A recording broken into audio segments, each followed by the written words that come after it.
மகா பரிசுத்த நாமத்திற்கு மகிமை உண்டாவதாக. கடந்த நாள் முழுவதுமாக கண்ணன்மணி போல பாதுகாத்தார், சுககடன் ஜீவன் தந்தார். அதற்காக கர்த்தருக்கு நன்றி சொல்கிறேன். போக்கிலும் வரத்திலும் கர்த்தருடைய கிருபை கூட இருந்தது. அதற்காக கர்த்தருக்கு நன்றி சொல்கிறேன். குடும்பத்தை வழிநடத்தினார், அதற்காக கர்த்தருக்கு நன்றி சொல்கிறேன். கடந்த வெள்ளிக்கிழமை கூட இரவு ஜெபம் மிகவும் ஆசீர்வாதமாக நடக்க கர்த்தர் கிருபை செய்தார். அநேகர் கலந்து கொண்டார்கள், அதற்காக கர்த்தருக்கு நன்றி சொல்கிறேன். அநேகருக்காக ஜெபம் பண்ணும்படியாக கர்த்தர் கிருபை தந்தார், அதற்காக கர்த்தருக்கு நன்றி சொல்கிறேன். இந்த நாட்களிலே கர்த்தர் கொடுத்த வசனங்களை நாம் தியானித்து நம்முடைய ஆத்மாவிற்கு பிரயோஜனப்படுத்திக் கொள்வோமாக. என்னாகமம் 22வது அதிகாரம் 12வது வசனம். என்னாகமம் 22:12. என்னாகமம் 22:12.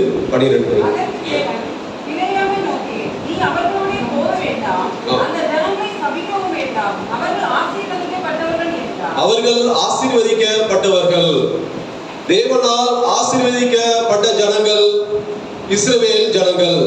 அந்த நாட்களில் அநேக ஜாதிகள், அநேக ஜனங்கள் வாழ்ந்தார்கள். ஏத்தியர், எபூசியர், கானானியர், பெர்சியர் மற்றும் இன்னும் அநேக ஜனங்கள் வாழ்ந்தார்கள். ஆனால் மற்ற எல்லா ஜனத்தையும் பார்த்திலும், எல்லா ஜனக்கூட்டத்தையும் காட்டிலும் இஸ்ரவேல் ஜனங்களை தேவன் ஆசீர்வதிக்கப்பட்ட ஜனங்கள் என்றார். ஹல்லேலூயா! ஏனென்றால் தேவனால் தெரிந்து கொள்ளப்பட்டவர்கள், முன்குறிக்கப்பட்ட ஜனங்களாக இருந்தார்கள். அவர்கள் தேவனுடைய பிள்ளைகளாக இஸ்ரவேல் ஜனங்களை தேவன் ஏற்றுக்கொண்டார். இந்த நாட்களில் நாமும் தேவனால் தெரிந்து கொள்ளப்பட்டபடியால், நாமும் தேவனுடைய பிள்ளைகளா இருக்கிறபடியால் நாமும் ஆசீர்வதிக்கப்பட்டவர்கள். இஸ்ரவேல் ஜனங்கள் எப்படி ஆசீர்வதிக்கப்பட்டவர்களோ அதுபோல நாமும் ஆசீர்வதிக்கப்பட்டவர்கள். நாம் யார்? நாம் யார்? நாம் எல்லாரும் ஆசீர்வதிக்கப்பட்டவர்கள். அஜய், நம்ம யாரு? கேட்கல? எல்லாரும் திரும்பி. நாம் எல்லாரும் யார்? நாம் எல்லாரும் ஆசீர்வதிக்கப்பட்டவர்கள். ஹல்லேலூயா! அந்த ஜனங்களை சபிக்க வேண்டாம், அவர்கள் ஆசீர்வதிக்கப்பட்டவர்கள். இஸ்ரவேல் ஜனங்களுக்கு எப்படி தேவன் ஆசீர்வாதத்தை வைத்து இருந்தாரோ அதுபோல நமக்கும் தேவன் ஆசீர்வாதங்களை ஏற்கனவே வைத்திருக்கிறார். அதை நாம் சுதந்திரித்துக் கொள்ள வேண்டியது நம்முடைய கடமையாக இருக்கிறது. அந்த ஆசீர்வாதங்களை எப்படி சுதந்திரித்துக் கொள்ள வேண்டும்? இஸ்ரவேல் ஜனங்கள் பாருங்க, கானான் தேசத்தை சுதந்திரித்து அவர்கள் சுதந்திரித்துக் கொள்ளும் போது அந்த பாலும் தேனும் ஓடுகிற தேசத்தை சுதந்திரித்துக் கொள்ள போகிற வேளையில அவர்கள் சில வேளைகளில் யுத்தம் பண்ணினார்கள், சில வேளைகளில் அமைதியாக தேவனை சார்ந்து இருந்தார்கள், சில வேளைகளில் தேவன் யுத்தம் பண்ணினார் அவர்களுக்காக, சில வேளைகளில் அவர்கள் உபவாசம் இருந்தார்கள், ஜெபம் செய்தார்கள். சும்மா சாதாரணமாக எகிப்திலிருந்து கானான் தேசத்துக்கு போனோட அப்படியே நேரம் அவங்க கானான் தேசத்துக்கு போகல. அந்த ஆசீர்வாதத்தை, அந்த பாலும் தேனும் ஓடுகிற தேசமாகிய அந்த கானான் தேசத்தை சுதந்திரித்துக் கொள்ளும் போது அதாவது அந்த வழிகள்ல நிறைய காரியங்கள், நிறைய சம்பவங்கள் நடந்தது. பாருங்க, தேவனே அவர்களுக்கு யுத்தம் செய்தார். அப்ப அந்த ஆசீர்வாதத்தை அவர்கள் சுதந்திரித்துக் கொண்டார்கள். அதுபோல நாமும் அநேக வழிகளில ஆசீர்வாதங்களை சுதந்திரித்துக் கொள்ள முடியும். எந்தெந்த வழிகளில் ஆசீர்வாதங்களை சுதந்திரித்துக் கொள்ள முடியும் அப்படி என்று நாட்களிலே சற்று தியானிப்போம். இஸ்ரவேல் ஜனங்களுக்கு கானான் தேசத்தை பாலும் தேனும் ஓடுகிற அந்த ஏற்கனவே அதை ரெடி பண்ணி வைத்து விட்டார். அங்க இருக்கிற ஜாதிகளை இவர்கள் போய் துரத்தி அதை பிடித்துக் கொள்ள வேண்டும், அந்த ஆசீர்வாதத்தை பெற்றுக் கொள்ள வேண்டும். அதுபோல நமக்கு ஏற்கனவே ஆசீர்வாதம் வைக்கப்பட்டிருக்கிறது. அதை நாம சுதந்திரித்துக் கொள்ள வேண்டியது நம்முடைய கடமை. அதை சுதந்திரித்துக் கொள்ள வேண்டியது நாம் தான் அதை சுதந்திரித்துக் கொள்ள வேண்டும். அப்ப எந்தெந்த வழிகளில் ஆசீர்வாதங்களை சுதந்திரித்துக் கொள்ள முடியும் அதை குறித்து இந்த நாட்களிலே சற்று தியானிப்போம். யாக்கோபு 1வது அதிகாரம் 12வது வசனம். யாக்கோபு 1:12.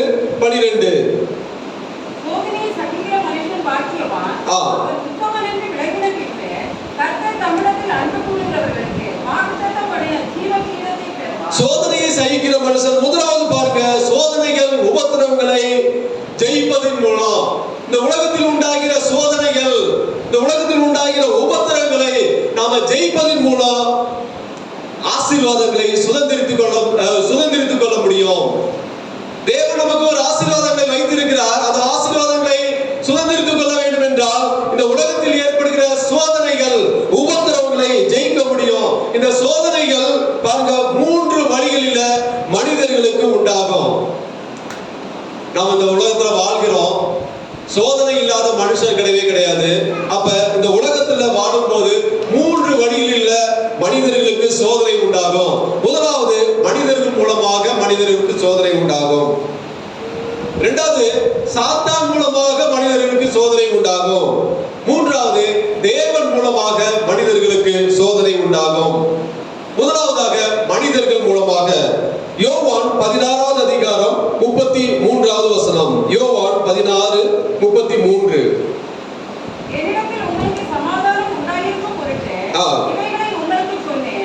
உலகத்தில் உங்களுக்கு உபத்திரவம் உண்டு. ஆனாலும் திடன் கொள்ளுங்கள். நான் உலகத்தை ஜெயித்தேன். உலகத்தில் உங்களுக்கு உபத்திரவம் உண்டு, ஆனாலும் திடன் கொள்ளுங்கள், நான் உலகத்தை ஜெயித்தேன்.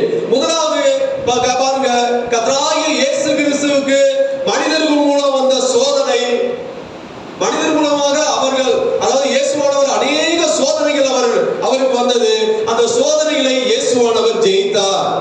அவர் தேவனாக இருந்த போதிலும் பாருங்க, சிலுவையில் அடிக்கப்படும் நிலையிலோ அது வரையிலோ அவர்களுக்கு சோதனை, பிறந்ததில் இருந்து சிலுவையில் அடிக்கப்படும் வரை அவர்களுக்கு இயேசுவானவருக்கு சோதனை வந்தது. யார் மூலமாக வந்தால்? அந்த சொந்த ஜனங்கள் மூலமாக வந்தது, இஸ்ரவேல் ஜனங்கள் மூலமாக வந்தது, போர்ச்சேவர்கள் மூலமாக வந்தது, சீஷர்கள் மூலமாக கூட வந்தது. அந்த சோதனைகளை அவர் ஜெயித்தார். எவ்வளவு சோதனைகள் பாருங்க. அவரை காரி துப்பினார்கள், கன்னத்துல அறைந்தார்கள், ஊரை விட்டு கூட சில சமயம் துரத்தினார்கள். இந்த நீ இந்த ஏரியா இந்த இடத்துக்கு வராத, நீ போயிரு என்று அவரை துரத்தினார்கள். ஆனால் அந்த சோதனைகளை அவர் ஜெயித்தார். அந்த மனிதர் மூலமாக வந்த சோதனைகளை அவர் ஜெயித்தார். இயேசுவானவர் மனிதர் மூலம் உண்டான சோதனைகளை ஜெயித்ததன் மூலம் மேலான ஆசீர்வாதத்தை பெற்றுக்கொண்டார். என்ன ஆசீர்வாதத்தை பெற்றுக்கொண்டார்? உலகத்தில் உண்டாகிற பிரச்சனைகள், பாவங்களை அவரால் ஜெயிக்க முடிந்தது. ஹல்லேலூயா! நமக்கு மனிதர் மூலமாக உண்டாகிற சோதனைகள், உபத்திரவங்களை நாம் ஜெயிக்கும் போது நம்ம இந்த உலகத்தில் உண்டாகிற பாவங்களை நாம ஜெயிக்க முடியும். இந்த உலகத்தில் உண்டாகிற பிரச்சனைகளை அதை நாம் ஜெயிக்க முடியும். கர்த்தராகிய இயேசுவானவர் நமக்கு முன்மாதிரியாக இருக்கிறார். அவர் எப்படி ஜெயித்தாரோ, மனிதர் மூலமாக வந்த சோதனைகளை அவர் எப்படி ஜெயித்தாரோ, அதுபோல இந்த நாட்களிலே நாமும் ஜெயிக்க முடியும். ஹல்லேலூயா! நான் ஜெயித்தேன். ஹல்லேலூயா! அருமையான தேவனுடைய பிள்ளைகளே, இந்த நாட்களில நாம ஆசீர்வாதத்தை சுதந்திரித்துக் கொள்ள வேண்டும் என்றால் முதலாவது மனிதர் மூலமாக உண்டாகிற சோதனைகள், உபத்திரவங்களை நாம ஜெயிக்க வேண்டும். இரண்டாவது பாருங்க, சாத்தான் மூலமாக உண்டாகிற சோதனையை. யோபு 2:7. யோபு 2:7.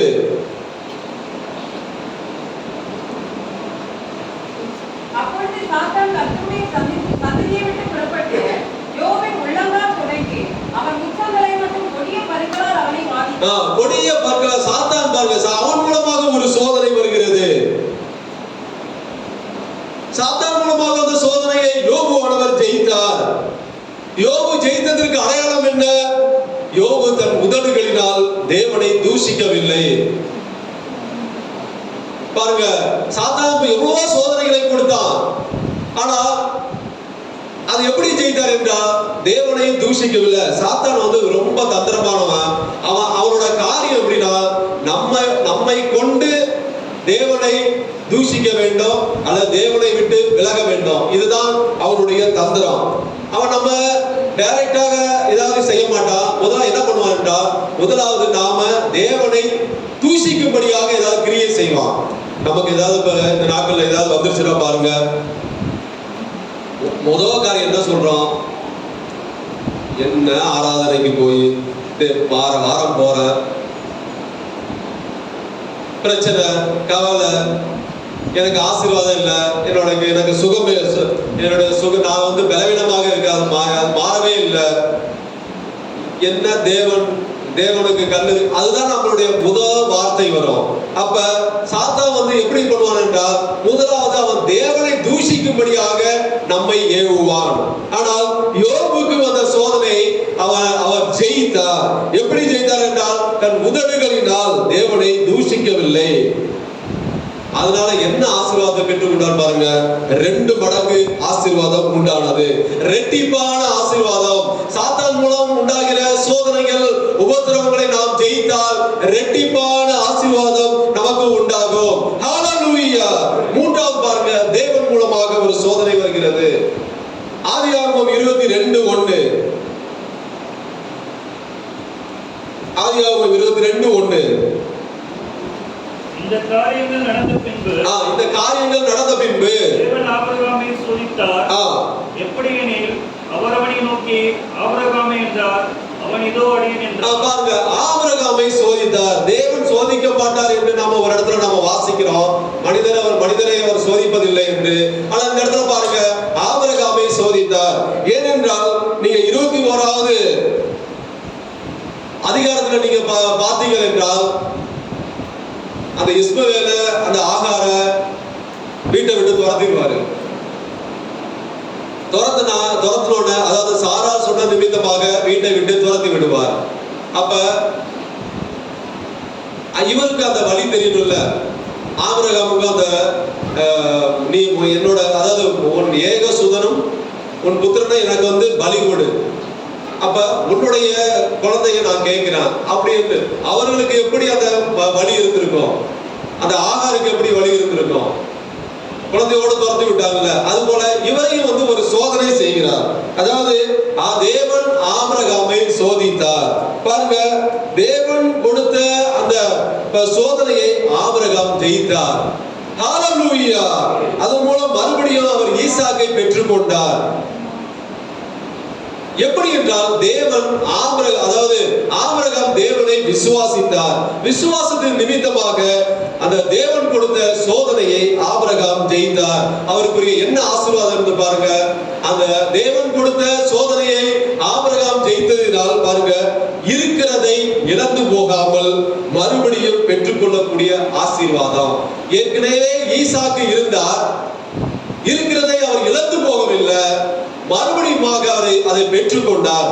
நாமோ தேவன் மூலமாக ஒரு சில சமயம் சோதனைகள் வரும், பிரச்சனைகள் வரும். அவைகளை நாம ஜெயித்தோம் என்றால் நாம இருக்கிறதை இழந்து போகாமல் மறுபடியும், அதாவது ஏற்கனவே நமக்கு ஆசீர்வாதம் இருக்கும், அது இழந்து போக மாட்டோம். நமக்கு ஒரு ஆசீர்வாதத்தை கொடுத்திருப்பார்.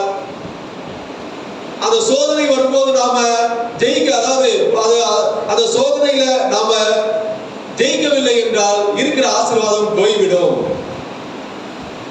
அந்த பிரச்சனைகள், உபத்திரவங்களை நாம ஜெயித்தோம் என்றால் இருக்கிறதை இழந்து போகாமல் மறுபடியும் பெற்றுக்கொள்ளக்கூடிய அந்த ஆசீர்வாதம். அருமையான தேவனுடைய பிள்ளைகளிலே, எந்தெந்த வழிகளில நாம ஆசீர்வாதத்தை சுதந்திரித்துக் கொள்ள முடியும்? சோதனைகள், உபத்திரவங்களை ஜெயிப்பதன் மூலம் நாம ஆசீர்வாதத்தை சுதந்திரித்து, ஏற்கனவே அவர் ஆசீர்வாதத்தை வைத்திருக்கிறார். நமக்கு ஒரு சில இந்த உலகத்துல வாழும்போது ஒரு சில சோதனைகள், உபத்திரங்கள் வரும். அதை நாம ஜெயிக்கும் போது அந்த ஆசீர்வாதங்களை நாம் பெற்றுக்கொள்வோம். இரண்டாவது காரியம் பாருங்க, ஆதியாகமம் 39:20-21. ஆதியாகமம் 39.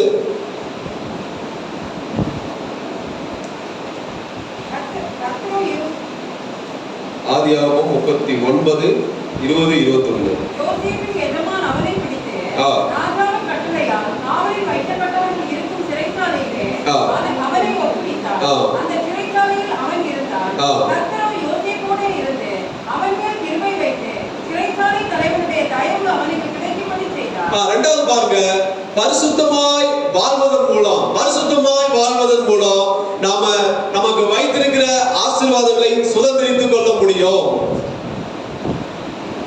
பரிசுத்தமாய் பாருங்க, யோசேப்புக்கு பாருங்க, அவர் பரிசுத்தமாய் வாழ்ந்த நிமித்தமாக அவருக்கு என்ன தண்டனை கிடைச்சது?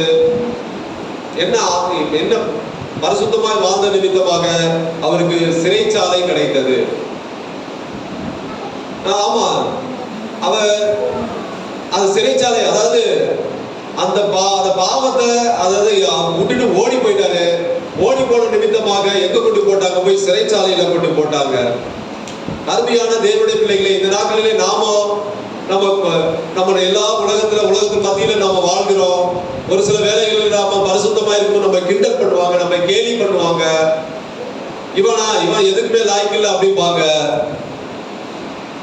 தேவனுடைய பரிசுத்தமாய் வாழ்வது என்றால் தேவனுடைய பிரமாணங்கள் கட்டளைகளை கை கொண்டால் நாம பரிசுத்தமாய் வாழ முடியும்.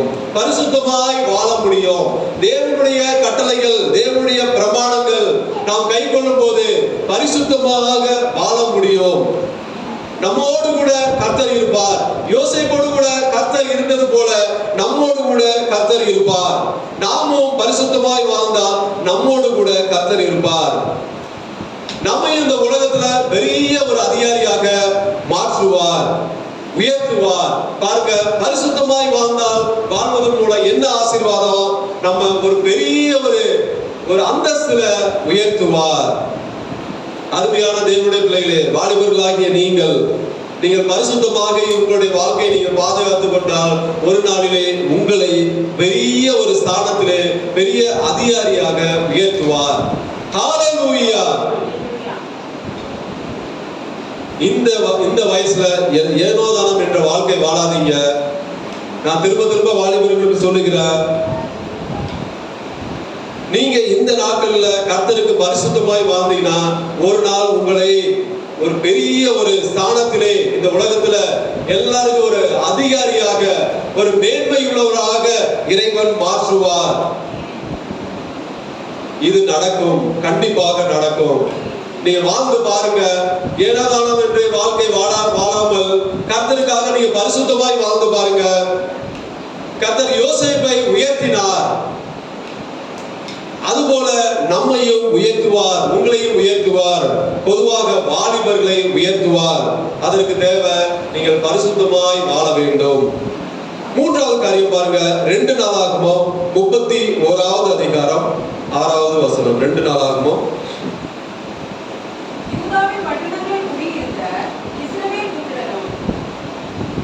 படிக்கலாம்.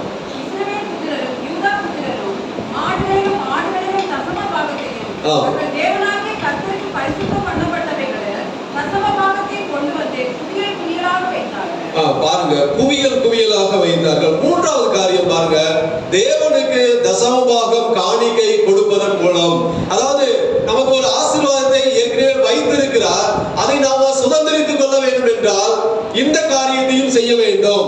தேவனுக்கு தசமபாகம் காணிக்கைகளை கொடுப்பதன் மூலம் அங்க பாருங்க, குவியலாக கர்த்தருடைய ஆலயத்திற்கு கொண்டு வந்தார்கள். தசமபாகம் உற்சாகமாய், நாம் படிக்கிற உற்சாகமாய் கொடுக்கிற இடத்தில் தேவன் பிரியமாய் இருக்கிறார். நீங்கள் இந்த காரியங்கள்ல நீங்கள் தேவனை வஞ்சிக்காமல் நீங்க கை கொள்ளும்படியாக போதிக்க கடமைப்பட்டிருக்கிறேன். அருமையான தேவனுடைய பிள்ளைகளே, நீங்கள் கை கொள்ளும்படியாக போதனை செய்ய வேண்டியது ஒரு ஊழியக்காரனுடைய கடமையாக. ஏனென்றால் உங்களுக்கு ஆசீர்வாதத்தை வைத்திருக்கிறார், அதை நீங்கள் சுதந்திரித்துக் கொள்ள வேண்டும் என்றால் எல்லா காரியங்களையும் நாம கை கொள்ள வேண்டும். குவியலாக பாருங்க, அவங்க பாருங்க, பரிசுத்தம் பண்ணப்பட்டவர்களை தசமபாகத்தை கொண்டு வந்து குவியலாக வைத்தார்கள்.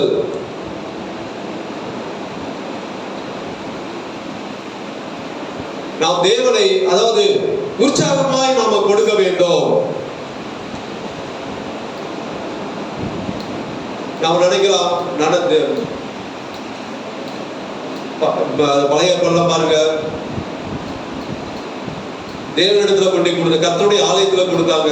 கர்த்தருக்காக, ஊழியத்திற்காக அவர்கள் கொடுத்தார்கள். கர்த்தருடைய ஊழியக்காரர்கள் போஷிக்கப்படும்படியாக. இந்த நாட்கள்ல நான் வேலை செய்யறேன், அதனால எனக்கு ஒன்றும் பிரச்சனை இல்லை. ஆனால் நம்முடைய ஊழியம் பெருகும்படியாக, ஊழியத்திற்காக நாம காணிக்கையை கொண்டு வர வேண்டும் என்று நீங்கள் ஆசீர்வதிக்கப்படும்படியாக. நான் ஒருபோதும் தேவனை வஞ்சிக்கல. நீங்க யார்கிட்ட வேணாலும் இதை பத்தி நீங்க சாட்சி போய் கேட்டுக்கலாம். நான் வேலை 2001 வேலைக்கு சேர்ந்தேன். அப்பையிலிருந்து இப்ப இருக்கிற போய் பரிசுத்தவரோட போய் கேளுங்க, ஸ்டீபன் அப்படியா, அதாவது 500 ரூபாய் காணிக்கை கொடுக்க, தசமபாகம் கொடுக்கணும்னா நான் 500 ரூபாய் கொடுக்க மாட்டேன், 1000 ரூபாய், அதாவது அதிகமாக தான் நான் கொடுப்பேன். கொடுத்ததுனால என்னாச்சுன்னா நீங்க நம்பவே மாட்டீங்க. இப்போ நான் ஃபர்ஸ்ட் என்னோட ஏற்கனவே சொல்லியிருக்கேன்னு நினைக்கிறேன். என்னோட சேலரி வந்து முதல் மாசம் சம்பளம் வந்து 800 ரூபாய், 800 ருபீஸ். அப்புறம் நான் இந்த படிச்சு இந்த ஐடி கம்பெனியில் சேர்ந்தேன். இந்த கம்பெனியில் நான் 20 வருஷமா இருக்கேன். என்னோட முதல் சம்பளம் வந்து 2800 ரூபாய் எம்டி கொடுத்தாரு.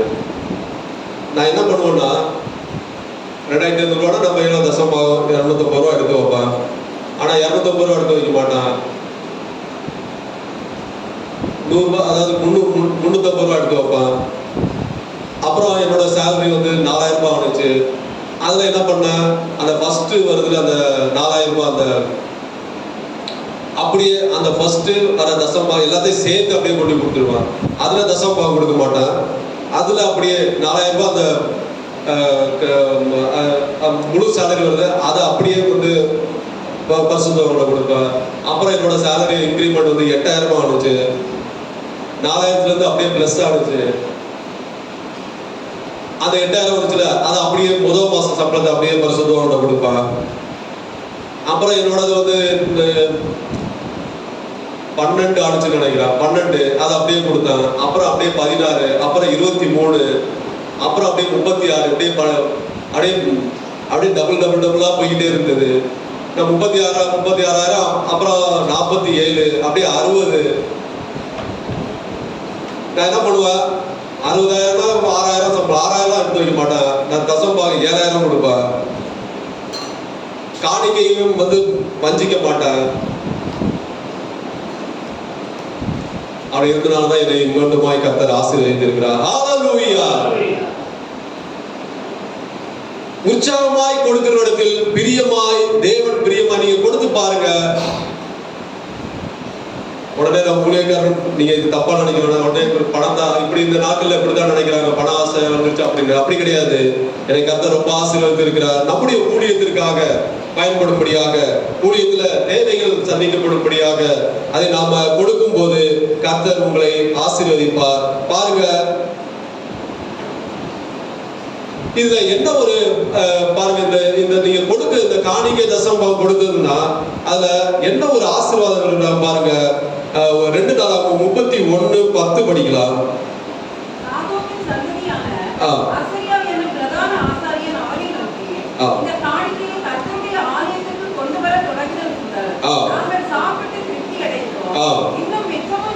இன்னும் மிச்சமும் இருக்கிறது. கர்த்தர் தம்முடைய ஜனத்தை ஆசீர்வதித்ததினால்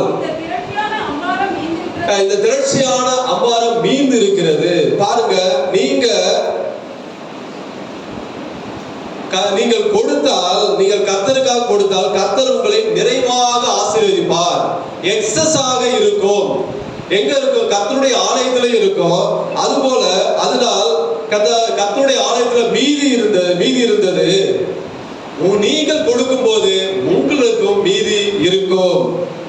கொடுப்பதன் மூலம் குடும்ப செலவுகள், மற்ற செலவுகள், மெடிக்கல் செலவுகள் எல்லாம் போக மீதம் உங்க கையிலே இருக்கும். இந்த நாட்கள்ல நாம பாருங்க, எல்லாரும் சொல்லுவோம், நான் சம்பாதிக்கிறேன், கையில ஒண்ணுமே இருக்க மாட்டேங்குது, ரொம்ப சம்பாதிக்கிறேன், என் கையில ஒண்ணுமே இல்லை.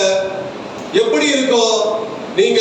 நீங்கள் உங்களுடைய கையில இருக்க வேண்டும் என்றால் செலவுகள் போக மீதம் உங்கள் கையிலே உண்டாகும்.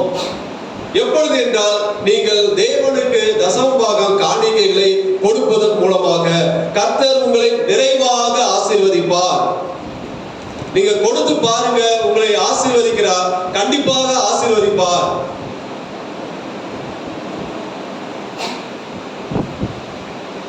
கர்த்தர் தம்முடைய ஜனத்தை ஆசீர்வதித்ததினால் அவர் ஆசீர்வதிப்பார். நீங்க கொடுக்க கொடுக்க அவர் கர்த்தருடைய ஜனங்களை அவர்கள் குவியலாக கொண்டு வந்தார்கள். அப்ப கொண்டு வர கர்த்தர் தம்முடைய ஜனத்தை ஆசீர்வதித்துக் கொண்டே இருந்தார்.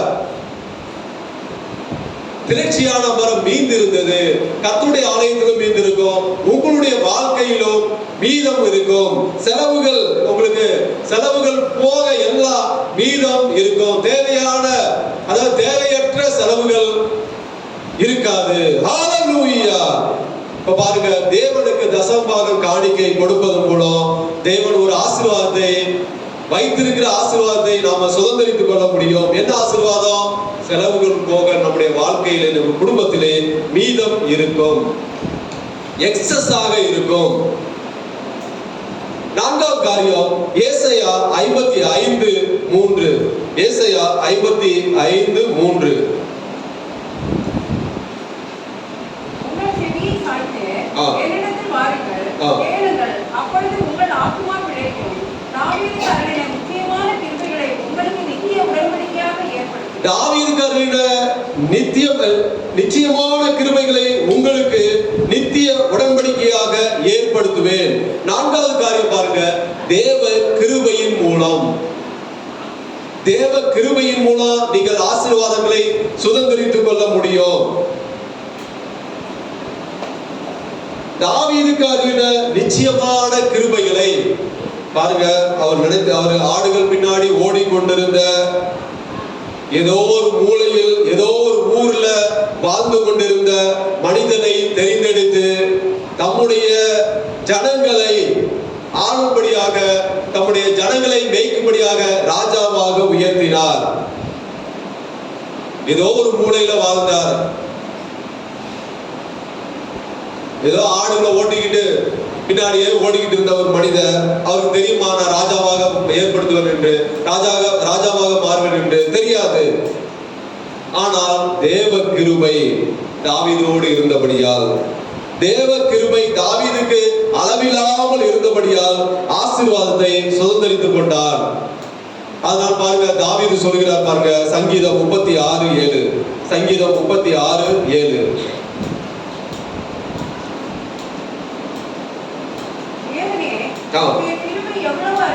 உம்முடைய கிருபை எவ்வளவு அருமையானது.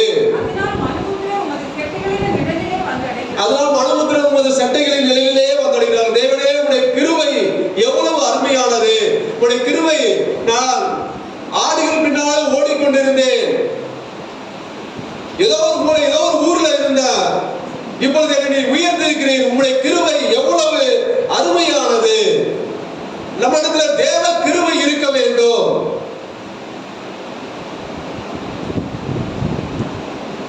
அவர் திரும்ப திரும்ப சொல்லுகிறார் பாருங்க, நிறைய இடத்துல சொல்லுகிறார். ஆடுகள் மேய்த்து கொண்டிருந்த என்னை, எங்கேயோ ஒரு இடத்துல இருந்த என்னை உம்முடைய கிருபையினால் என்னை நீ சந்தித்தீர். உம்முடைய கிருபை அருமையானது. அதனால்தான் சொல்லுகிறார், உம்முடைய கிருபை அருமையானது. நம்மிடத்துல நமக்கு தேவ கிருபை வேண்டும். இந்த நாட்கள்ல நீங்க தேவ கிருபை கிடைக்கும்படியாக நீங்கள் ஜெபம் பண்ண வேண்டும். இந்த நாட்களை பாருங்க, நீ நம்ம சொல்லுவோம் பாருங்க, ஒரு சிலர் பார்த்து, நீ மாடு மேய்க்கதான் லாய்க்கு, நீ ஒன்றுக்கும் உதவ மாட்ட அப்படின்னு யாராவது சொன்னால், அப்படிப்பட்ட பாருங்க, அவர்கள் தேவனுடைய கிருபையை பெற்றுக்கொள்ள வாஞ்சிக்க வேண்டும். நீ எதுக்குமே லாய்க்கு இல்ல. அப்படிதான் தாவீதை சொல்லியிருப்பாங்க. ஏன்னா கடைசி பையன், நீ எதுக்குமே லாய்க்கு இல்ல, நீ போ, நீ ஆடு மேய்க்கதான் லாய்க்கு, நாங்கெல்லாம் வந்து போர் புரிய போறோம் அப்படின்னு சொல்லி யுத்தத்துக்கு நாங்க போகிறோம், நீ ஆடுகளை மேய். நம்ம ஊர்ல எல்லாம் சொல்லுவாங்கல்ல,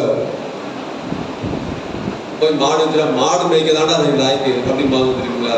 அது போல அந்த தாவீது அப்படிதான் சொல்லியிருப்பாங்க, நீ எதுக்கு லாய்க்கு கிடையாது, நீ ஆடுகள் போ, ஆடை போய் மேய்ச்சிட்டு வா, இதுதான் உன் வேலை அப்படி என்று அவர்கள் சொன்னார்கள். ஆனால் தேவனுடைய கிருபை தாவீதோடு இருந்தபடியால் அவர் ஆசீர்வாதத்தை, அதாவது பெற்றுக்கொண்டார். என்ன ஆசீர்வாதம் என்றால், ஒன்றுமில்லாதவர்களை மற்றவர்கள் ஆச்சரியப்படும்படியாக உயர்த்துவார். ஹல்லேலூயா. நமக்கு ஒன்றுமே இல்லை நினைப்போம், ஆனா மற்றவர்கள் ஆச்சரியப்படும்படியாக கர்த்தர் உயர்த்துவார். எப்பொழுது என்றால், தேவ கிருபையில் நம்மோடு இருந்தால்.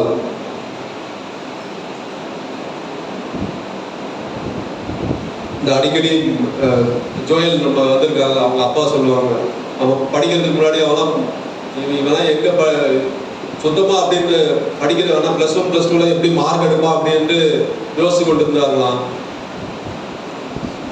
அவன் டாக்டர் சீட்டு கிடைச்ச உடனே அவர் ஒரு வார்த்தை சொல்லுவாரு, ஒன்றுமில்லாத இவனை கர்த்தர் உயர்த்தினார் என்று.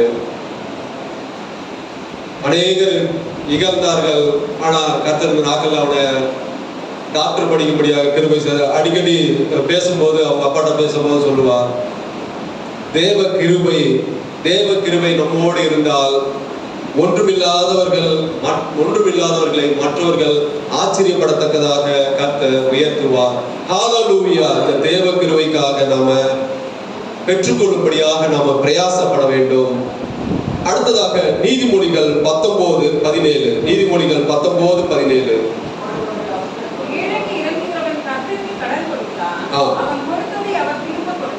ஏழைக்கு இறங்குகிறவன் கர்த்தருக்கு கடன் கொடுக்கிறான், அவன் கொடுத்ததை அவர் திரும்ப கொடுப்பார்.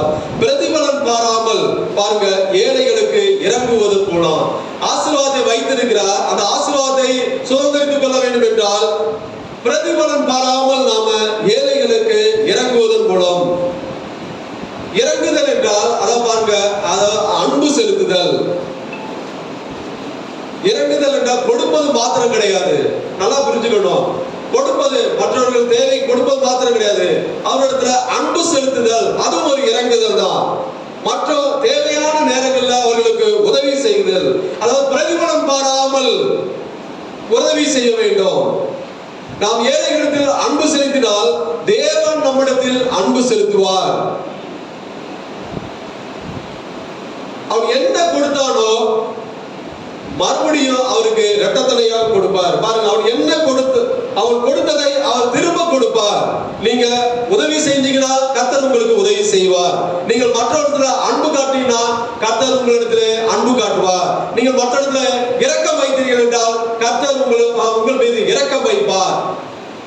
நீங்கள் மற்றவர்களை மன்னித்தீர்கள் என்றால் கர்த்தர் உங்களை மன்னிப்பார். இதுதான் அவருடைய அர்த்தம். ஏழைக்கு இறங்குகிறவன் கர்த்தருக்கு கடன் கொடுக்கிறான், அவன் கொடுத்ததை அவன் திரும்ப கொடுப்பார். நாம பணம் மாத்திரம் கிடையாது உதவி செய்கிறது பணம் மாத்திரம் கிடையாது, அவரது அன்பு செலுத்துகிறது, அவர்களுக்கு இரக்கம் காண்பிக்கிறது, அவர்களை மன்னிக்கிறது, இதுதான் திரும்ப கொடுக்கிறது. அவர்களுக்காக ஜெபம் பண்ணுவது. நாம மற்றவர்களுக்காக ஜெபம் பண்ணும்போது கர்த்தர் நம்முடைய ஜெபத்தை கேட்டு நம்முடைய தேவைகளை சந்திப்பார்.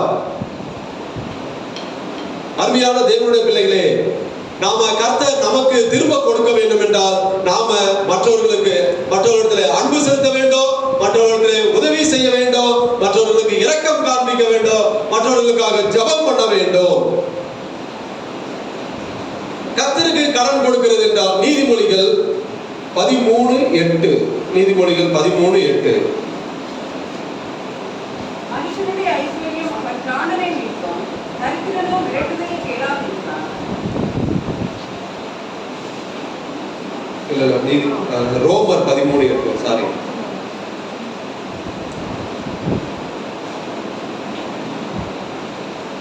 ரோமர் 13:8.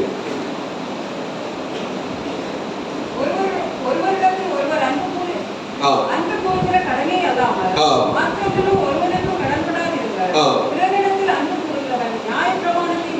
பிறரிடத்தில் அன்பு கூறுகிறவன் நியாயப்பிரமாணத்தை நிறைவேற்றுகிறான். ஒருவனிடத்தில் அன்பு கூறுகிற கடனே அல்லாமல் மற்றொன்றிலும் ஒருவனுக்கும் கடன்படாதீர்கள்.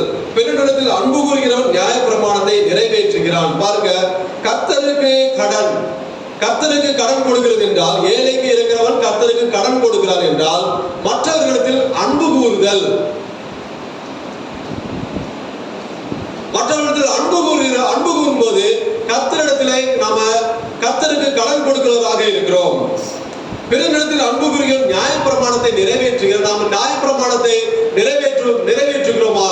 மற்ற இடத்துல அன்பு கூறும்போது நாம கர்த்தருக்கு கடன் கொடுப்பதற்கு சமமாக இருக்கும். மற்றவர்களுக்கு இரக்கம் காண்பிக்கும் போது நாம கர்த்தருக்கு கடன் கொடுக்கிறவர்களாக இருப்போம். மற்றவர்களுக்காக ஜெபம் பண்ணும் போது நாம கர்த்தருக்கு கடன் கொடுக்கிறவர்களாக இருப்போம். பிரதிபலன் பாராமல் ஏழைகளுக்கு இறங்குவதன் என்ன ஆசீர்வாதம் உண்டாகும் என்றால், கொடுத்ததை திரும்ப கர்த்தரிடத்தில் பெற்றுக் கொள்வோம். நாம என்ன கொடுத்தோமோ, மற்றவர்கள் என்ன கொடுத்தோமோ, கர்த்தரிடத்தில் நாம 2 மடங்கு நாம பெற்றுக் கொள்வோம். அருமையான தேவனுடைய பிள்ளைகளே, நாம் இந்த நாட்கள்ல கொடுப்பது, அதாவது பிரதிபலன் பாராமல் இறங்க வேண்டும், மற்றவர்களுக்கு இறங்க வேண்டும், அந்த குணம் நம்மிடத்துல இருக்க வேண்டும். அடுத்ததாக உபாகமம் 6:7-9. உபாகமம் 6:7-9.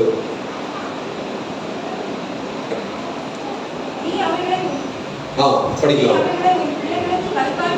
பிள்ளைகளுக்கு கருத்தாய் போதித்து நீ உன் வீட்டில் உட்கார்ந்து இருக்கிற போதும், வழியில் நடக்கிற போதும், படுத்துக் கொள்கிற போதும்,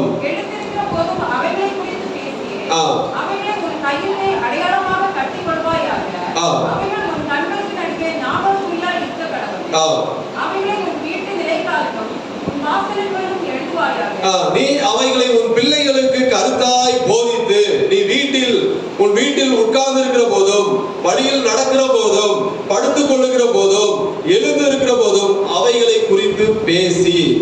பாருங்க, பக்தியுள்ள பெற்றோர்கள் கொடுக்கிற ஆலோசனையின் மூலம் நாம ஆசீர்வாதத்தை சுதந்திரித்துக் கொள்ள முடியும். பெற்றோர்கள் கொடுக்கிற, பக்தியுள்ள பெற்றோர்கள் கொடுக்கிற ஆலோசனையின் மூலம் சிறு வயதிலிருந்தே பிள்ளைகளுக்கு கற்றுக் கொடுக்க வேண்டும். ஒழுக்கத்தை பற்றி கற்றுக் கொடுக்க வேண்டும், பரிசுத்தத்தை பற்றி கற்றுக் கொடுக்க வேண்டும், தேவனை கனப்படுத்துதலை பற்றி கற்றுக் கொடுக்க வேண்டும், தேவ ஆராதனையை குறித்து கற்றுக் கொடுக்க வேண்டும், பெண்களை எப்படி மதிக்க வேண்டும் அதை குறித்து கற்றுக் கொடுக்க வேண்டும், பெண்களை எப்படி நாம பார்க்க வேண்டும், எப்படி அவர்களிடத்திலே பழக வேண்டும், இதை குறித்து நாம கற்றுக் கொடுக்க வேண்டும். பக்தி உள்ள பெற்றோர்கள் கொடுக்கிற ஆலோசனையின் மூலம் கர்த்தர் ஒரு ஆசீர்வாதத்தை வைத்திருக்கிறார். அதை நாம சுதந்திரித்துக் கொள்ள வேண்டும் என்றால் அவர்கள் கொடுக்கிற ஆலோசனையை அவர்கள் என்ன, அதாவது இறைவன் சொல்லி இருக்கிறார், நீ உன் பிள்ளைகளுக்கு கருத்தாய் போதிக்க வேண்டும். எப்பதான் போதிக்கணும்? வீட்டுல இருக்கும் போது. வீட்டுல குடும்பமா இருக்கீங்களா, பேசிக்கிட்டு இருக்கீங்களா, ஒரு 1 hour இல்ல 2 மணி நேரம் பேசுறீங்களா, 2 மணி நேரத்துல 1 மணி நேரம் நல்ல விஷயம் பேசணும், ஃபேமிலியை பத்தி அப்படி பேசணும். 1 மணி நேரம் இல்ல 1/2 மணி நேரம் அவர்களுக்கு என்னப்பா பண்ற, இன்னைக்கு ஜெபம் பண்ணியா, இன்னைக்கு வேதம் வாசிச்சியா, என்ன என்ன வேதத்திலிருந்து உணர்த்தப்பட்டது, கர்த்தர் ஏதாவது பேசினாரா, அப்படி என்று அவர்களை உன் வீட்டில் உட்கார்ந்து இருக்கிற போதும், வழியில் நடக்கிற போதும், போற வழியில அவங்க வழியில எங்கேயாவது போனாங்கன்னா பார்த்து போகணும், யாராவது ஃப்ரெண்ட்ஸ் கூப்பிட்டாங்கன்னா அப்படியே போயிடாத, படுத்துக் கொள்கிற போதும் ஜெபம் பண்ணி அவர்களை படுக்க வைக்கணும், பரிசுத்த சிந்தையோடு படுக்க வைக்கணும். எழுந்திருக்கிற போதும் எந்திருக்க உடனே நாம ஜெபத்தில் அவர்களை உட்கார வைக்க வேண்டும். கடந்த நாட்கள்ல ரொம்ப கடினமான ஒரு காரியம். அதான் இந்த நாட்கள்ல ரொம்ப கடினமான ஒரு காரியம். பிள்ளைகளை வளர்க்க நம்ம சின்ன பிள்ளைகளே கேட்க மாட்டேங்குங்க. ஆனால் நம்ம தினந்தோறும் அவைகளை குறித்து பேச வேண்டும். ஒரு நாள் அவர்கள் அது உணர்த்தப்படும். பிள்ளைகளுக்கு கருத்தாய் போதிக்க வேண்டும். அது நம்முடைய பெற்றோர்களுடைய கடமையாக இருக்கிறது.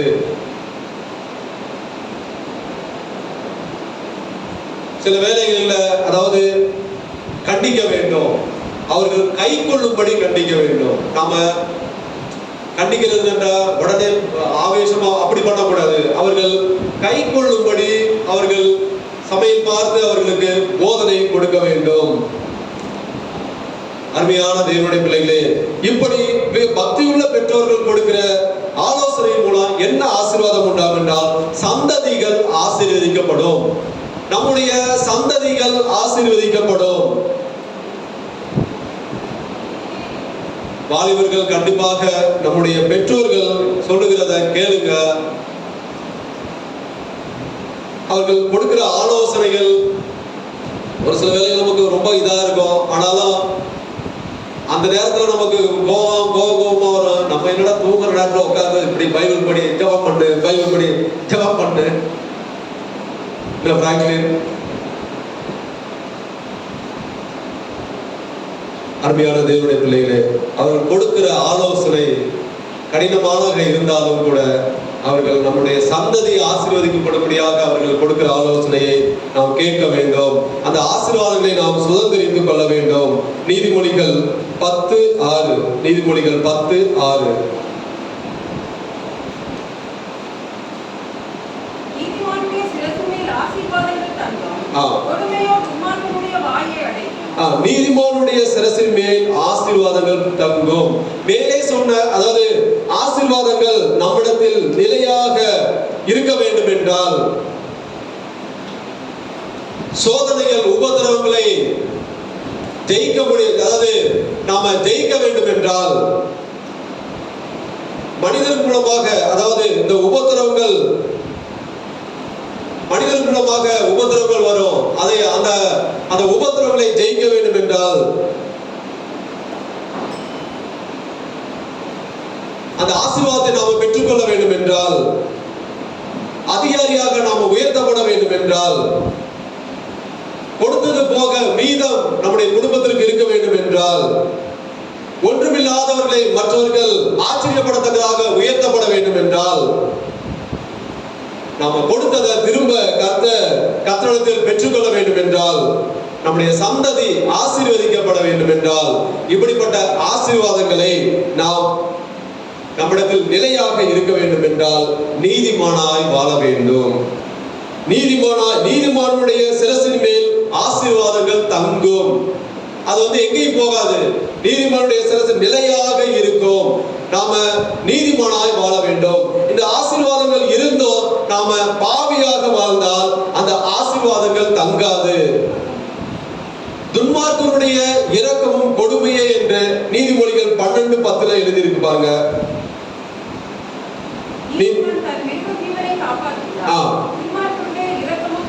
துன்மார்க்கனுடைய இரக்கமும் கொடுமையே என்று எழுதப்பட்டிருக்கு பாருங்க. நம்ம ஆசீர்வதிக்கப்படலாம், நம்ம தசம்பாக காணிக்கை கொடுக்கப்படலாம்,